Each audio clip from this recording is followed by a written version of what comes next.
Вітаю! Напевно, всі люблять дивитися серіали із пригодами супергероїв. Хоча б один раз мріяли про те, щоб і самому вміти робити якісь несподівані трюки або оволодіти якоюсь надзвичайною суперсилою. Напевно, хоч раз в житті всі задавали собі таке цікаве запитання: а чи є у мене якісь приховані суперсили? Чи маю я якісь надзвичайні надприродні здатності або таланти до магії? Скажу так, сили є в кожного. Місяць вашого народження дає силу і тіньовий бік тієї ж сили, двійника, тригера, специфічний магічний архетип, потайну частину енергетики душі, стихію, з якою приходить сила, можливо, тотемну тварину чи тотемного птаха. Просто не кожен знає, підозрює свої можливості, свої вміння. Народжені взимку, наприклад, мають силу виживання, витримки. Весняним дано відкривати таємниці снів, пробудження. Для них притаманна вперта живучість, стійкість. Літніх обдаровують силою волі, магнетичною харизмою і всепереможним бажанням жити. Осінні володіють таємним передбаченням смерті, вмінням переживати втрати. У кожного з нас є світла і тіньова частина якоїсь суперсили.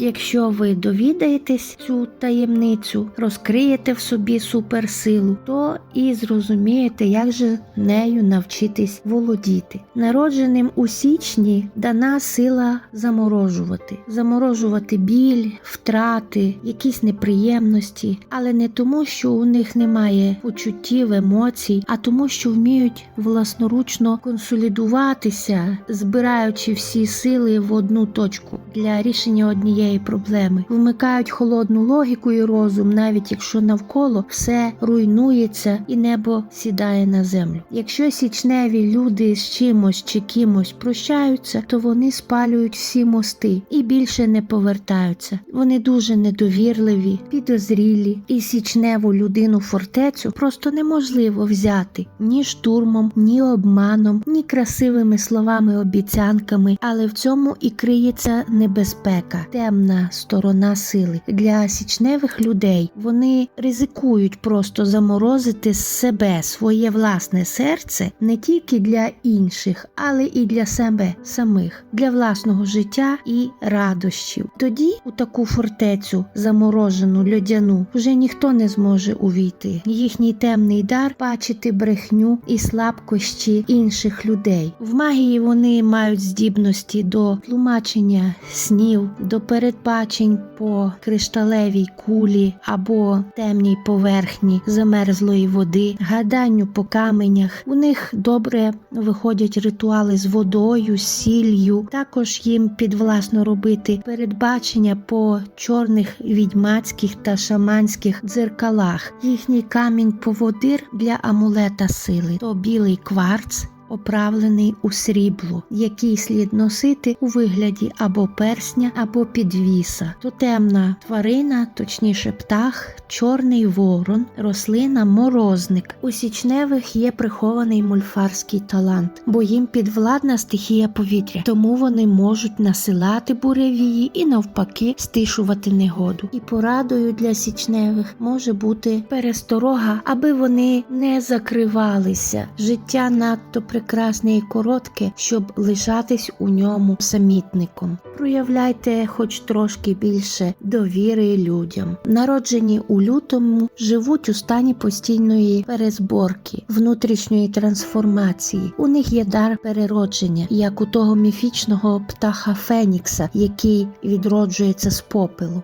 У лютневих сильне біополе. Вони, як трансформатори, можуть як лікувати, так і вбивати. Володіють темним даром сновид, вміють викликати людей на відвертість та приховані почуття, емоції. Їм добре вдається також любовна магія. Вони сильні емпати, але повинні навчитися не тільки горіти та зігрівати інших, але і пройти через згарище для нового нового циклу власного життя. Вони вміють виходити в астрал, і тому душі померлих та духи – їхні часті гості та співбесідники. У них є талант до лікування травами. Лютневі вміють їх збирати, сушити, заготовляти, виготовляти з них мазі, еліксири, відвари, чудодійні чаї та настоянки. Ароматерапія – це теж їхня стихія. Також свічна магія, передбачення і тлумачення віщих снів, розклади на таро і створення дієвих рунічних ставів – це теж їхня фішка. Їхній тотемний птах,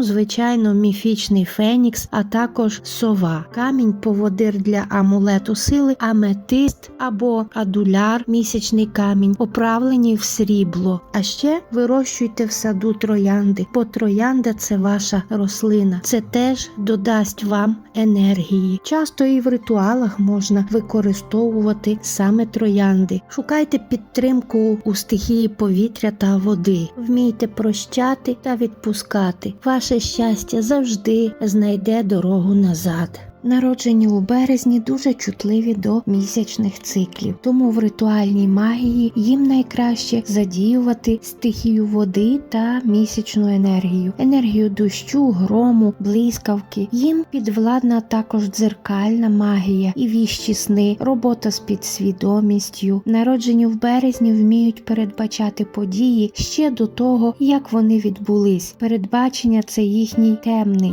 дар сили. Вашим оберегом, поводирем, може бути морська ракушка або намисто чи браслет з таких ракушок і перлина на срібному ланцюжку. Ваш тотем – срібна рибка, а тотемний птах – яструб або сокіл. Рослина – первоцвіт і барвінок. Дуже витривалі рослини, тому що вони першими відновлюються, прокидаються після зими, а морозник може розцвісти уже в кінці лютого. І вашою коротенькою порадою може стати слово «допомога». Рятуйте людей, які тонуть, але не загрузніть у болоті чужих проблем. Народжені у квітні приходять у цей світ з вогнем у серці, внутрішньою непохитністю, стійкістю і міццю духу та здатністю швидко відновлюватись від болючих ударів та випробувань долі. Вони просто непереможні, як і їхня стихія вогню. Їх неможливо ні переломити, ні знищити до кінця, ні викликати на якийсь незручний компроміс. Після випробувань вони стають тільки сильнішими, але в цьому і криється темна сторона і небезпека їхньої сили. Квітневі люди ризикують стати занадто жорсткими та цинічними. Як на мій погляд, то вже краще стати бойовими магами, практиками. В магічних ритуалах можна використовувати силу і стихію вогню для подвоєння своїх сил, а також підтримку духів вогню, вогневиць. У них добре виходять ритуали також на очищення вогнем із темними каменями, кристалами, з мечами і бойовими магічними ножами. Квітневий маг повинен власноруч виготовити свій ніж атам або з заліза, або з обсидіану чи кремнію. Ваш камінь-поводир – алмаз, оправлений в золото або платину. Рослина – каменеломка і сон-трава. Сон-трава взагалі червонокнижна рослина, рідкісна, тому її не варто виривати, тим більше з коренем, але вона має в собі непереможну приховану силу. Не можна виривати, але можна посадити. І ось вам маленька порада. Не кожна людина, яка зустрічається на вашому шляху, є ворогом, але розпізнавши ворога, буде до нього безжальним, кожному по його заслузі. Народжені у травні можуть зцілювати через слово та руками через дотик. В ритуалах їм варто звертатися до сили землі і підтримки природи. Це дуже старі душі, що вже пройшли багато реінкарнацій, у них тісний зв'язок з природою, з землею, вони знаються на травах і зілярській магії, навіть приготована ними їжа має цілющі властивості. Вони вміють розрадити і заспокоїти простим словом, дотиком, поглядом, непомітною повсякденною турботою і навіть просто своєю присутністю. Але в цьому цьому криється і тіньовий бік їхньої сили, вигорання та знесилення. Якщо у травневої людини вичерпується запас енергії, то їхня енергетика стає важкою, в'язкою, і тоді вони тягнуть на себе енергію з навколишніх людей, перетворюються на енергоупирів. Тому не віддавайте так багато аж до кінця щедро свою енергію, бо їй потрібен час на відновлення. Для швидкого відновлення енергетики вирощуйте власний сад, хоча б на балконі чи на підвіконні, а краще справжній, з яблунями, лікарськими травами, квітами, з полином, папороттю, мохом і кропивою, з птахами і метеликами, з алтарним каменем і місцем вашої сили. Справжній відьмацький сад. Бо ви лісова, природна людина, вам найближча віканська магія, ритуали колеса року, які співпадають із природними ритмами та днями і періодами сили. Ваш камінь-поводир для амулету сили – смарагд, оправлений в золото. Чарівний предмет – дерев'яна ложка і дерев'яна або кам'яна ступка з товкачиком. Завжди тримайте ближче до себе домашнього улюбленця, кота, собаку. І як це не дивно звучить, розмовляйте з ними, бо це ваші тотемні звірі. І вони акумулюють в собі теж частину вашої сили. Ваша рослина – чорна бузина для передбачень та сильний оберіг від нечисті. І ось порада для вас. Будьте щедрими та великодушними, але не вичерпуйте себе до останку, бо ваші сили та енергія теж потрібні вам і потребують відновлення. Люди, народжені в червні, це діти сонця і тепла. Ці люди часто балансують між двома станами. З одного боку, хочу спокою, хочу весь час проводити з рідними, хочу власний затишний дім, але з іншого боку, хочу побачити весь світ, пригод, повної незалежності і свободи. І часто це призводить до внутрішнього душевного дисбалансу, а то навіть і конфлікту. Червневі люди дуже емоційні, імпульсивні, і якщо вони розбалансовані, то все навколо них падає, б'ється, ламається, губиться, люди сваряться, обстановка нагнітається. Червневе сонце щедро обдаровує таких людей енергією, але в цьому і криється тіньова сторона та небезпека. Їм слід навчитися усвідомлено керувати своїми емоціями, характеру і не приймати доленосних рішень похапцем. Вплив емоцій на простір – це темний дар людей червня, їхня стихія вогонь та вода, і магічні ритуали повинні проводитися тільки під сонячним світлом і ніколи після 12 ночі. Їхня рослина – звіробій, тотем – дрібні пташки, що співають, метушаться і ховаються серед гілок дерев. Можливо, це горобці, синички. Якщо бажаєте, щоб ваші загадані потайні бажання чи мрії збувалися якомога швидше, збирайте польові квіти, сплітайте з них віночки і пускайте їх на волю річкової течії. В магічних ритуалах використовуйте мед